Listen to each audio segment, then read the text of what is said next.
Well, hello. Just a little spontaneous live broadcast here to talk about music and life. And we have plenty of life going on outside of music. Lots of stuff going on, lots of drama, lots of unknowns. People still love to have music, though. Some of my musician friends are playing a lot of gigs, actually. I've been holding back a little bit, but I have been playing some gigs. So I'm going to talk a little bit about jazz and improvisation, music, technology, and what's coming up for future concerts and broadcasts here on my channel. No, I didn't advertise this ahead of time, so nobody knows really that I'm on the air right now or broadcasting. So if there is anybody out there listening, you're one of the very few probably. Um, in just a few minutes, I'm going to wait to see if anybody comes on to watch or regard this broadcast at all. I'm going to play a little clip of me and my daughter Holly going to a baseball game. And you might say, oh, that was nice. You went to a baseball game last year. Well, this was a baseball game we went to this year in February, just right before the dividing line of the apocalypse. And so we went to a baseball game. I'm going to play a little video of a spring training game that I attended down in Scottsdale. I believe it was in Scottsdale. Or what? No, it was at the Cubs Park in just south of Phoenix there, Mesa, I believe it was. But anyway, we'll play that video in a bit. But I'm thinking about what it means to have activity in your life besides music. And when I first started playing gigs, one of my first full-time gigs was with an agent manager named Graham Prince out of Detroit. And he was a big influence on me, mainly because he said, Steve, if you want to play gigs in the future and make a career out of this at all, you're going to have to start singing, not just playing piano. Wouldn't that be boring just to play piano all the time and not sing? And of course, I had a little desire inside of myself to do some singing. So I took him up on his suggestion, and he pushed me actually into it. So between the two of us, we did have some fun, or I had plenty of fun. It was work for him. He did it out of the goodness of his heart to try to help me, a young musician. And Graham Prince was a well-known person in the music industry back in the big band era. He was an arranger, and he helped me get some of my first gigs back around 1970, 71. So he said he'd had some performers who wanted to sing, and he said they just didn't have the emotion. Some people were so young they hadn't lived. He said, go out and get a job as a waitress or something, or a waiter, and get the experience of living life, coming in contact with people. Find something deep inside yourself that can have some connection with other people. So there's more to life than just music sometimes. Music helps us connect and put it all together, but it's easy to get philosophical these times. There's a deep emotion underlying everything right now. And here we are here's my daughter Holly and I at the baseball game. I might play it a couple times, but I'll play it at least once now. This is February 2020, baseball. Chicago Cubs, spring training in Mesa, Arizona. Here we go.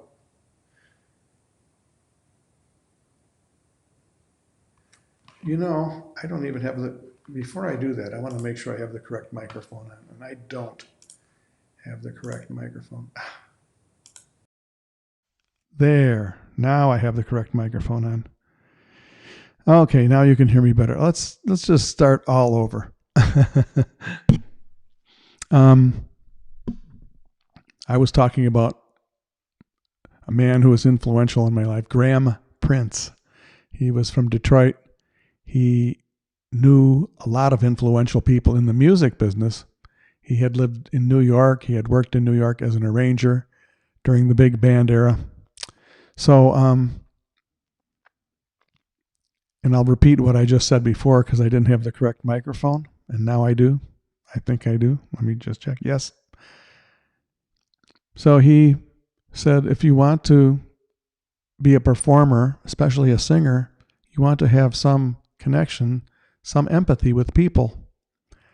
And that would be through doing something extra musical, something besides music, like working as a waitress or doing whatever, working in the field, doing something to feel a connection with other people. I think that's what it is. So did I do that? Well, yes and no. I worked in the family business very little, probably as little as I could. My mom and dad had a rental business. And so there was always painting, moving furniture. Although I did not, I'm embarrassed to say I did not take much interest in that or much responsibility in that. I did, of course, go through life's pains in going through a couple of divorces. I guess that enriches your soul, your life experience and your personality. Going through pain allows you to see what other people are going through. It allows you to connect in that way. So anyway, I'm waxing poetic and philosophical here, which let's get to some baseball. Here we are at a baseball game. My daughter Holly and I had a baseball game in February 2020 in Mesa, Arizona. Enjoy.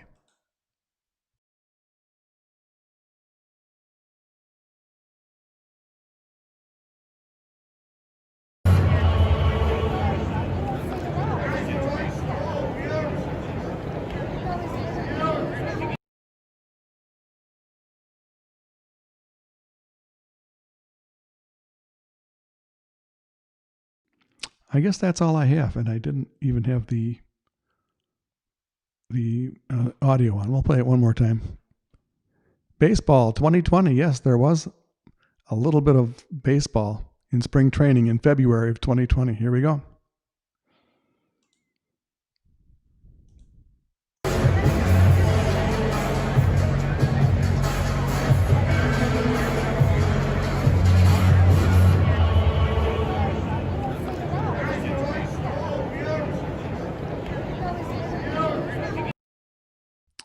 Oh, well, that's all too short. I should have taken a longer video. If I had known that baseball was going to stop completely for a while, I would have taken a longer video.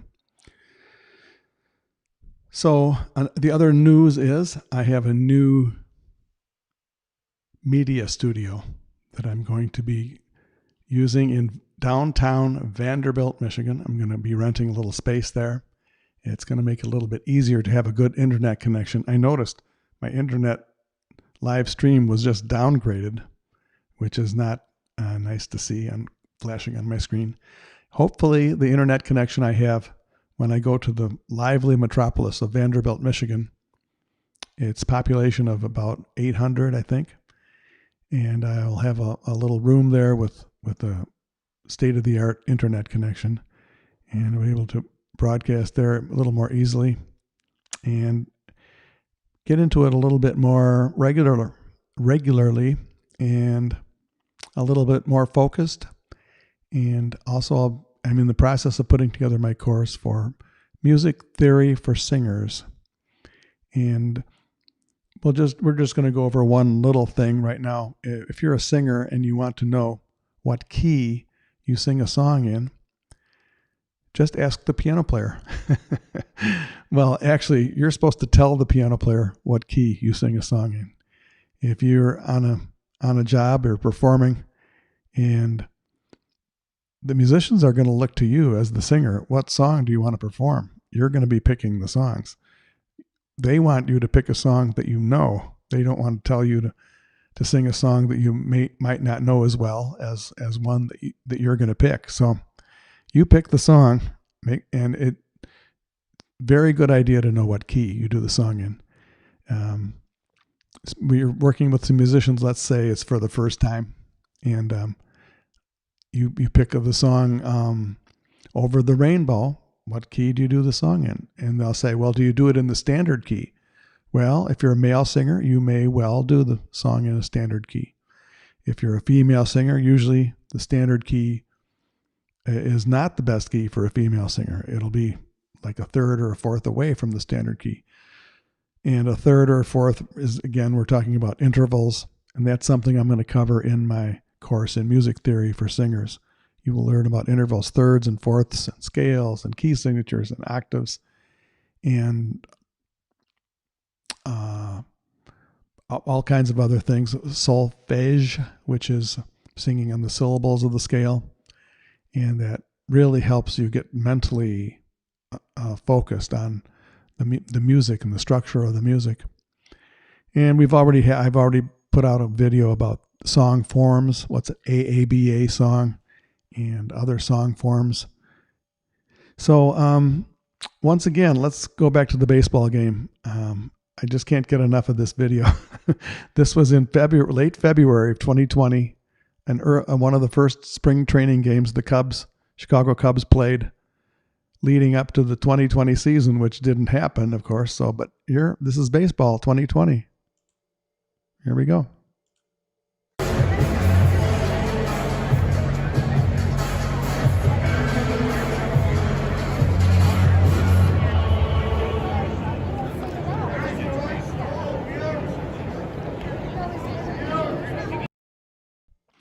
Well, baseball bliss. It's not going to happen for a while. But I hear talk that they're going to start playing some games without a crowd. They're going to be playing games just on their own. So anyway, I'm here in the studio here at Song of the Morning Yoga Retreat. I'm going to be trying out a new studio in downtown Vanderbilt starting tomorrow. So I probably will be broadcasting tomorrow. Maybe I'll do a trial run with the piano. I don't know. We'll see if everything works out and getting the internet connected and set up. That's a possibility. So starting tomorrow, a new studio, and you'll see the early stages of the studio where it won't have too much of a formal background. I don't really know how that's going to work out yet. So putting it together piece by piece, step by step. And looking forward to it, having a state-of-the-art internet connection. Also here at Song of the Morning Yoga Retreat, Yoga Fest is starting Friday. There's going to be a live stream. You can look up Yoga Fest Michigan, and if you search that on the internet, you'll find the schedule, and there's going to be lots of live video of yoga activities. I contributed a video myself of some yoga music, yoga chanting. And I also do chanting every Thursday at 1 p.m. Eastern on another YouTube and Facebook outlet. So if you're interested in that, you can always search that through, let's see, it would be Clear Light Community Chanting. You can find my chanting session. But in the meantime, if anybody is watching, Jeannie Carroll's watching. Hi, Jeannie. I'm really sorry, Jeannie Carroll, if you're still there and listening. I just saw your message. I'm really sorry we didn't get to do a live broadcast while I was in Sedona. It was just one thing after another that distracted me from that. But I thought about you, and when I get back to Sedona, my plan is to get back in the middle of September. Although there's a lot of unknowns right now, and I'll try to make it up to you when I get back. And hey, Janice, hello. I didn't even put out any pre-warning that I was doing this broadcast. So if you have any comments or questions, or I'm going to be resuming my Wednesday and Sunday virtual piano bar. That is my plan. I'll have a new studio tomorrow. I'm just really excited. I have a place where I can park all my stuff and leave it set up, and just run in there and do my virtual piano bar. I'm not sure if I'm going to have the green screen. But I will eventually have the green screen. So I'll have my little nightclub background that I have. And thanks for popping in and saying hello, Jeannie and Janice. And what else is happening for fun? Oh, my neighbor here at the yoga retreat is a bird watcher. I guess what do you call a bird watcher? There's a more formal name for it. But anyway, he knows so much about birds. So we go hiking with our proper social distance and all that. And he turned me on to this app on my phone, which helps me identify some of the birds. But even better, if I hear a bird chirping or singing in the woods, I say, "What is that?" And he will tell me. So the first one I asked him for was this, and it was a very distinctive bird call. And he said, "Oh, that's a red-eyed vireo." A red-eyed vireo. I've never even heard of that there was a bird with that name. And sure, yeah, he pulls out his phone app and he plays the call on his phone. It's the same thing that we had just heard. So he also taught me a thrush. I think it was a thrush. And I'm going to have to study up because I'm going to try to learn a couple birds every day. And he says when he goes in his morning hikes, he can detect 40 different birds here in the woods where I live. So that's pretty amazing. So hopefully it'll help my music and creativity. So there's that. I wonder how things are in Sedona. I heard it was hot, and I heard there was a little bit of the monsoons starting. Here in Michigan, it's been cool. I think we did get into the 70s barely today. And of course, there's always a little more humidity here in Michigan than there is in Arizona. So other than that, I don't have much to talk about. Tomorrow I'm going to be moving a few things into my new studio in downtown Vanderbilt with a great internet connection. Wow. Because living out here in the woods with satellite internet is not, this is satellite internet. It's it's an upgrade to a business plan, but it still will probably be better at my little studio in downtown Vanderbilt. And as I mentioned before, I'm putting together my course, Music Theory for Singers, and trying to be as, what would you call it? Picking out the main points that I think would be helpful for singers. And so, for instance, what key do you sing a song in? How do you find out the key you sing a song in? I see singers, sometimes even very good singers, even sometimes professional singers don't actually know the key they sing in. And maybe it would be a little bit better if you did know the key you sang a song in. Sometimes it's hard to even detect what the key of the song is in. You have a song like Quiet Nights of Quiet Stars, and it starts on an odd chord, like a flatted fifth of the key that you're actually singing in. And so it takes a little computation to figure out what the key of the song is, unless you memorize it. So at some point, it's probably just good to memorize. And even if you tell some piano players what key it is in, they have to compute. And so sometimes you want to say, well, I sing it in the key of C, but the first chord is a F sharp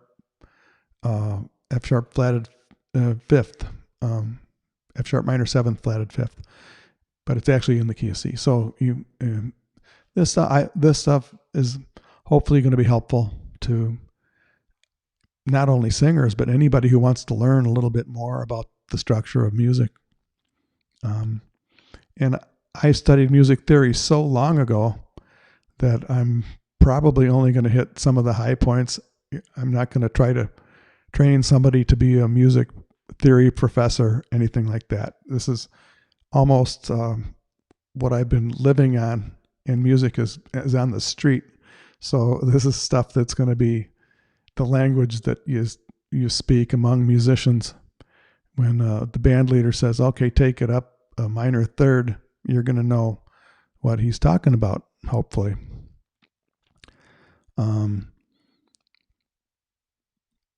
Also, I see singers sometimes, they'll sing a song in a key that's really not the best for them, but they get so used to it that it's hard to get them to change to a better key. And some singers have a muscle memory of a key they sing it in. They don't even need me to play any note on the piano to start singing the song in the correct key that they sing it in. I'm kind of amazed by that. And in general, I'm amazed by the talent of some of the singers I work with who, some of them know music theory and some don't. They have a natural knack or a natural gift for it, and they're able to perform and with the right emotion and direction in entertainment value for people without really knowing a lot about the structure of music or music theory. So I'm hoping to improve the world by giving my perspective on it in my own way, in my own style. As a piano player, I've worked with hundreds of singers, I'm sure, over the years. And I think I have some feel for what can be helpful and in what are the main things to focus on. As I say, you don't have to be a professor of music theory in order to have a pretty good understanding of the structure of music. I don't know. I hope there's not I'm out in the woods here and there's ticks, and sometimes I think, I hope there's not a tick crawling on me, because I feel, it could be this cord is rubbing against me. Always worried about ticks, those little critters.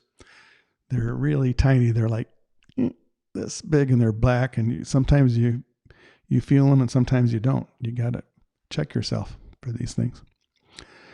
So, baseball season's going to start pretty soon without the crowds in the stands. And once again, in case you're just joining, here's baseball 2020. I went to a baseball game in Mesa, Arizona, spring training Cubs game. So I'm one of a minority who's been to a baseball game in 2020 in Mesa. Here it is once again. I can't watch this enough. It brings to mind baseball bliss that we've been missing. Here we go.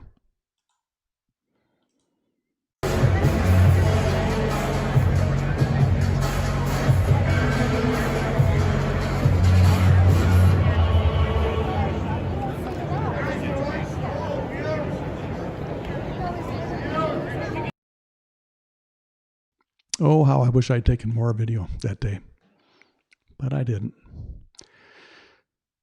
So anyway, once again, I'm going to just talk for a little while longer unless anybody has any questions or comments.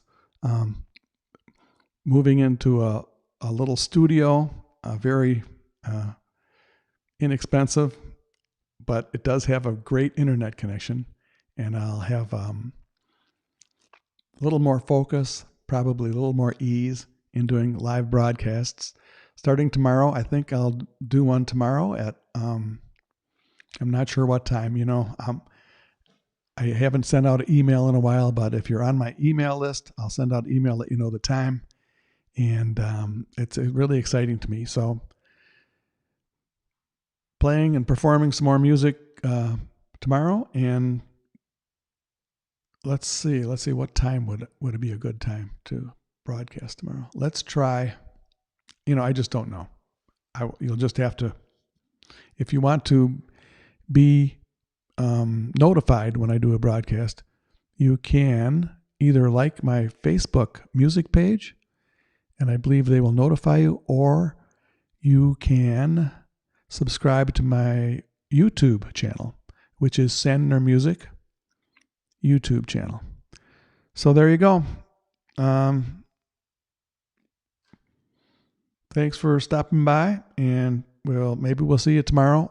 If I had to guess a time tomorrow, it's going to be roughly 4:30 or 5 o'clock Eastern time. So it might be a little later than that. So let's say 5 o'clock Eastern time. We'll try for a broadcast tomorrow, and we'll see what happens. Thanks.